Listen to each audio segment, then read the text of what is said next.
Are you running on a financial treadmill? We're going to understand why. Stay tuned. From Philadelphia, the home of the Liberty Bell, Financial Freedom Radio starts now. Here's your host, Raymond Jewell. Welcome, everybody, to Financial Freedom Radio.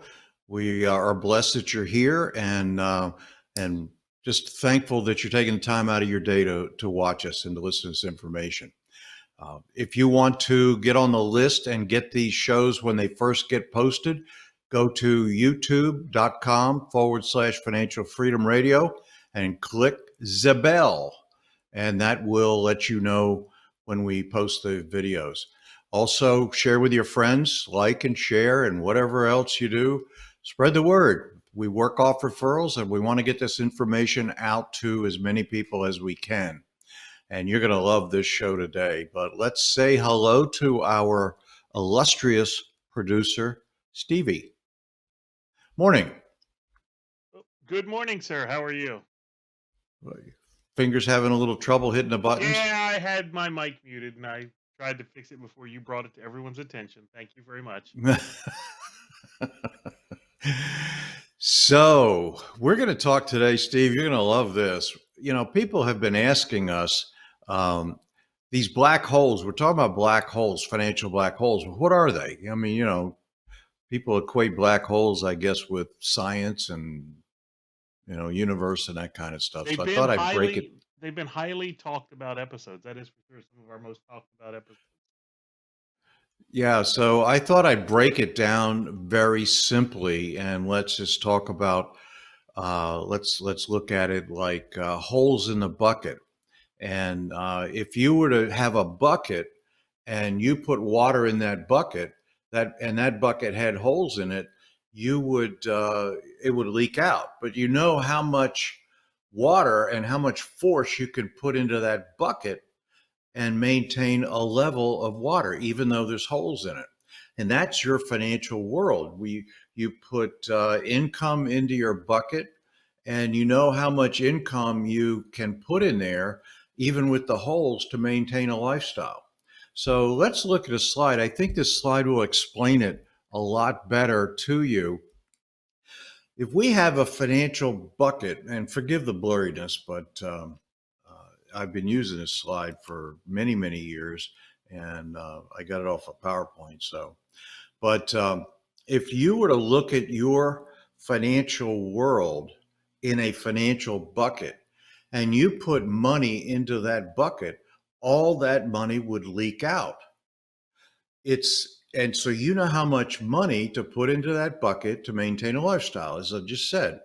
So we run around on this treadmill, making sure that we're pumping enough money into that bucket to make sure that we have a good lifestyle. And sometimes the holes get ahead of us.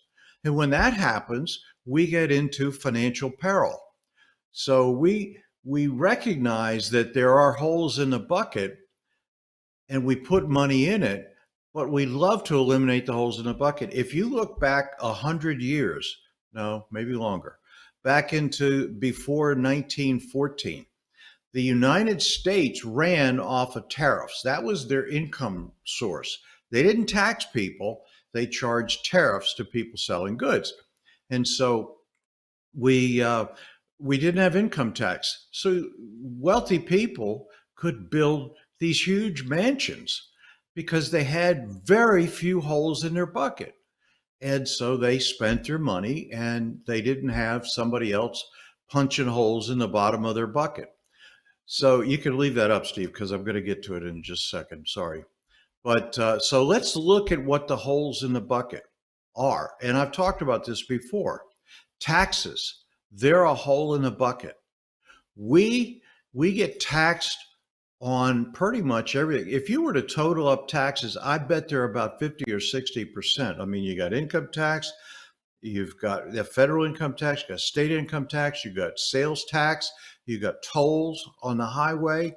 You could just keep going and total them up. And I bet 50% or more of our income is affected by holes in the bucket. So taxes. And then we have cost. We have to buy things. So we go and we buy something which becomes a cost because it is a it becomes a whole. We know we like a car we need. That's a cost. And then when we pay for that car, we pay most of the time people pay interest. So you've got that hole in the bucket. Then there's a lost opportunity cost. Now, financial planners around the world will not talk to you like this. I would bet. They don't know about all of these holes in the bucket. They don't recognize them because they're product pushers and not problem solvers. So what happens is they ignore these because they're not aware of them. But in economics, we look at the holes in the bucket. Lost opportunity cost. Anytime you spend money and you get nothing back, that is a cost.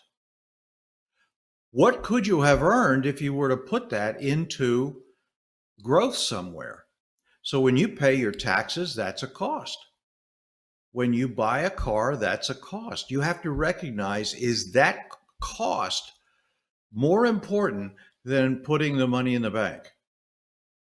So lost opportunity cost is real. And if you're in business and you're spending money to grow your business, are you going to get a return for that dollar you spent? Is that dollar going to be really working hard for you? And if not, people recognize maybe they shouldn't spend it. Inflation is another one. We call that the stealth tax.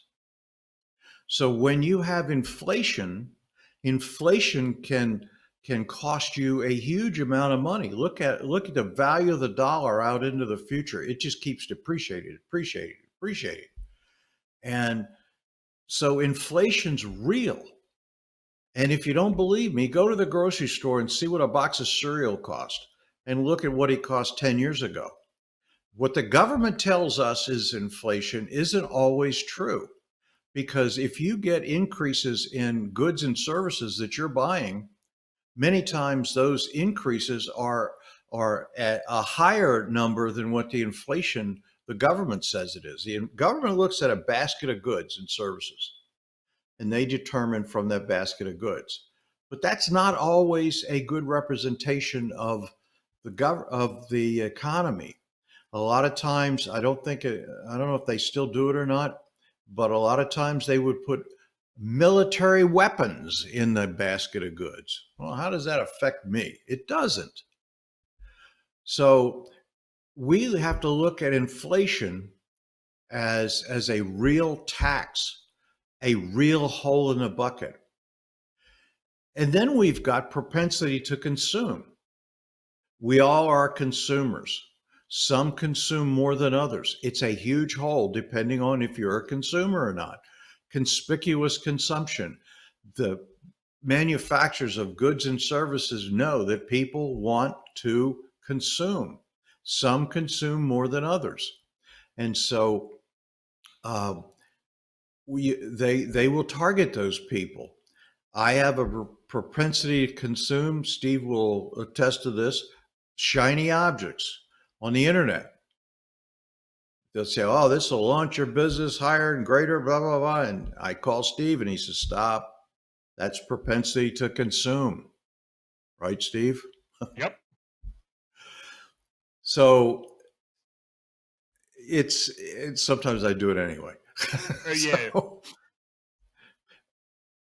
So it's just we all consume. Look at the iPhone 11. I went out and I bought an iPhone 10 only because my iPhone 6 got really old and it slowed down. Little did I know that that was Apple slowing the thing down. So I would go out and buy a new one, and they had to stop it. But I bought a 10, and then a year later they came out with an 11. Propensity to consume, whether you need it or not. They know that people are going to consume, and it's a huge hole in the bucket. Then we've got technological change, which is the same example I can use for Apple. They change technology. What's that law, Steve, in computers about the speed and the Oh, type of Boyle's Law. computer? Yeah, what is that? I don't remember exactly, but it's something like the speed doubles like every every 18 months or 18. some every 18 months or something. Yeah, something like that. Yeah. Technological change. I mean, look at what we're doing here. I'm doing a show on YouTube, and it's being seen by people all over the world. Years 20 years ago, I couldn't do this. And the technology has changed. We right now, as of this date, which is the 2nd of September 2020, we're all suffering through this COVID-19 virus, and people have been encouraged to stay social distance away from people. So we're using technology to run businesses. And so what's going to come out of this is people are going to learn that they can be more efficient with fewer people. So technological change can bite us in the backside sometimes, but it costs us in other times. Hey, Then we've got, I'm gonna jump in here real quick before we get all the haters on YouTube. It's not go Boyle's ahead. law. That's a gas law. It's Moore's law. I was wrong. So there you go, YouTube people. I was wrong. It's called Moore's law. Okay. Moore's law, correction. So, and I'm glad we're having this on tape because he rarely says he's wrong. So, Well, that's because I'm rarely wrong. I mean, let's just call it what it is. Moore's law, that's right. Moore expected that the rate of technological progress is going to be controlled from financial reality. I don't know what that means, but that's what it says. Yeah. So let's go to planned obsolescence. Products breaking down. You go and my favorite one is the washer and dryer. My wife runs that pretty much every day. And it gets a beating. And so the last one lasted for like 5 years, and then the guy comes out and he goes, "Well, we got to put a new motor in, and that's going to cost you $500." I said, "Crap, the new washer doesn't even cost that much." So I went out and I bought a new washer and dryer. I didn't need a new dryer, but they matched, and planned obsolescence, products breaking down. I have a 10-year warranty on this. It's an LG, but nothing's breaking down now, but it's getting into 5 years old. We'll see. It's a it's a planned aftermarket. They all understand the aftermarket and a whole new era. You pay money for a machine, a car, a washer and dryer, TV, whatever it is. And then when it breaks, you've got to decide: do I want to get a new one, or do I want to pay to have somebody fix this? Which is more cost effective? It's another hole in the bucket. So we identify all these holes in the bucket. We make sure that we get them all. And our models are structured for this. So when you're going through life and you've got these holes in the bucket, it's very hard to win. Now, when you invest in financial products like mutual funds, they got holes in the bucket because they got hidden fees and charges. Excuse me. Excuse me. Excuse me, folks. I just, every now and then, that's what getting old does. So they've got these holes in the bucket that that are cost built into the products, and you don't know them. If you're in the stock market, every time you trade, there's a commission. Any product that you have has a cost in it, and so you still got holes in the bucket. And most of the time, the financial people ignore taxes, cost, lost opportunity cost, inflation, propensity to consume, planned obsolescence, technological change. What we do is we patch the holes in the bucket. Next slide, please. Steve, there you go. Thank you. We patch the holes in the bucket. So when we look at the bucket now, a trickle fills it. You don't have to work as hard, but if you're going to work that hard, you can know that you've eliminated as best as you can all the holes in the bucket. You've minimized taxes. You've minimized cost. You've minimized your lost opportunity cost. You've minimized inflation. You get inflation to work for you instead of against you. Propensity to consume, you've already planned that. Technological change, that's part of your plan. You've plugged that hole and planned obsolescence. When you know they're coming, you can avoid them. But if you don't know that they're coming, it's like driving a car down the road. You look way down the road to the as far as you could see, and you'll be going down the road and you'll see a pothole coming before you get there and you can go around it. Pothole is a hole in the bucket. But if you're looking right over the hood and driving, you don't see that pothole because you're focused on trying to keep the car straight. And it's very hard. And when you hit that pothole, your brain just said you hit the Grand Canyon because it's devastating in your mind. We are driving the car, look in our financial world, looking right over the hood. We're not looking way down the road. When you look way down the road to the end, as far as you could see, then you can see the eroding factors or the holes in the bucket coming, and you can avoid them. And that's what our simulator does. We put everything in a financial simulator and simulate the future and show you how to plug the holes in the bucket.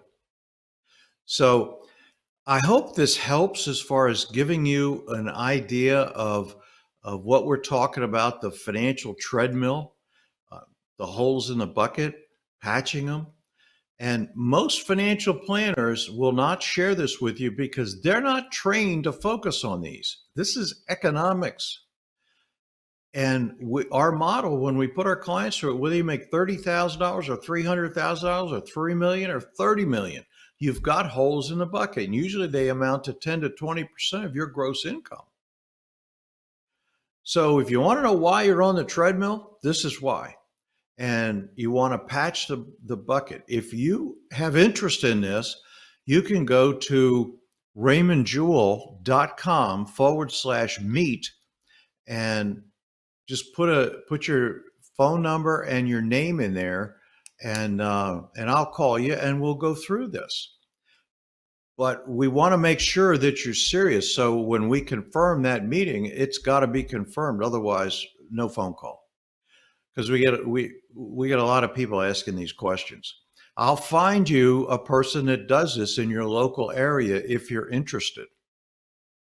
If you want to work with our team, that's fine. But in any way, at least we can have a dialogue and I can point you in the right direction. So we don't charge for this. I do it as long as time will permit me to do it. So that's what, in a nutshell, the takeaway here is you want to patch the holes in the bucket. So if you're going to go to a financial planner and you're going to sit down with a financial planner, ask them, I want you to patch the holes in the bucket. How are you going to do this? And I want to simulate it out into the future to see how it works. They may not be able to do it if they're practicing the LEAP process. Then they will be able to help you.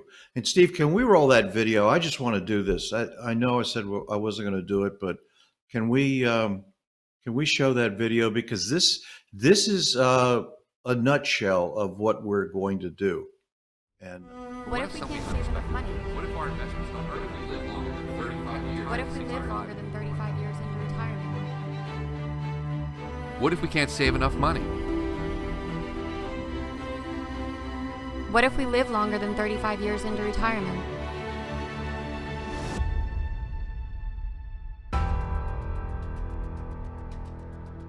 What if we can't retire at 65 like we planned?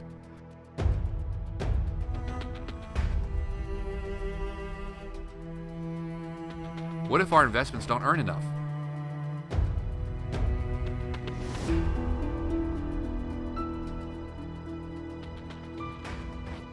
Or what if something unexpected happens?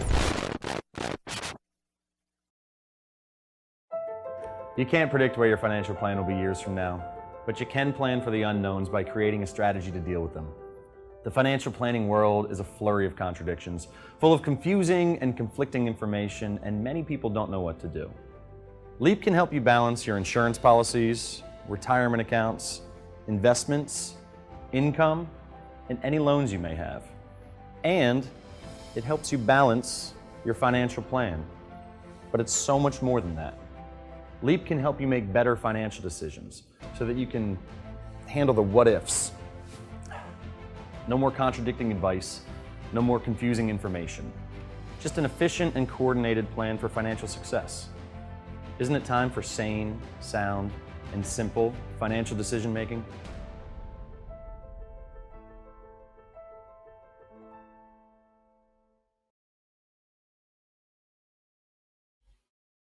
So there you go. It's the LEAP process. And if you Google it, be careful because you're going to trip over Leapfrog, which is some child's education course. So it's LEAP Systems. But if you want to give me if you want to talk, just go to raymondjewell.com/meet and we'll get together. So I want to thank you all for coming. I hope you found this information valuable, and we look forward to having you here. Please pass this show on to other people so that you can share this information with them and not keep it a secret. And we'll see you back here next week, financialfreedomradio.com. Take care. God bless. Thanks for listening. Please remember to subscribe to the podcast. If you want to learn how to create real sustainable wealth like the extremely rich people do, or maybe you just want to sustain the wealth you already have, you need to check out Dr. Ray's new book, Why the Rich Are Rich. Ray's been coaching clients for 35 years and has completely unlocked the secret strategies that rich people use day in and day out to grow and sustain their wealth, regardless of what's going on in the economy. His book is completely free, and you can get it by going to whythericharerich.com and entering your email address. Again, that's whythericharerich.com. Head over there now.